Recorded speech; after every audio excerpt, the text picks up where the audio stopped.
You know, when severe weather or another disaster knocks out conventional communication, ham radio may be what we all depend on.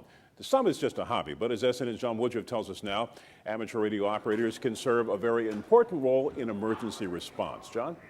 Well, amateur radio operators have a saying, when all else fails, there's ham radio.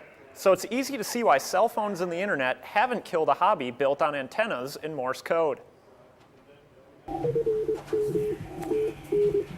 Amateur radio operator Dennis Speece began tinkering with ham radios because of his fascination with electronics and as a way to meet new people. You can sit down in front of a radio without any of the large companies involved, push a key and talk into a microphone to somebody on the other side of the world.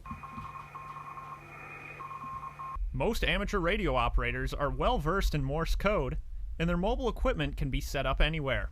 And for some, this makes ham radios more than just a hobby. If a disaster like a hurricane or a tornado knocks out cell phones and the internet, the skills of these amateur operators can come in handy to emergency management. They can rig antennas out of a piece of wire, and they can talk when everybody else can't communicate. Ed McCrane is the emergency management chief in Sarasota County. The Emergency Operations Center keeps 2 auxiliary communication service stations open for amateur radio operators. He says ham radios provide a valuable network in the event of a disaster. They relay messages for each other. They relay messages from citizens, from other agencies.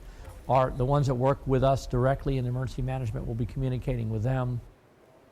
Now, with a little training, anyone can become a licensed amateur radio operator. If you want to check it out, the Sarasota Red Cross is holding an open house on Saturday, April 26th from 1 to 4.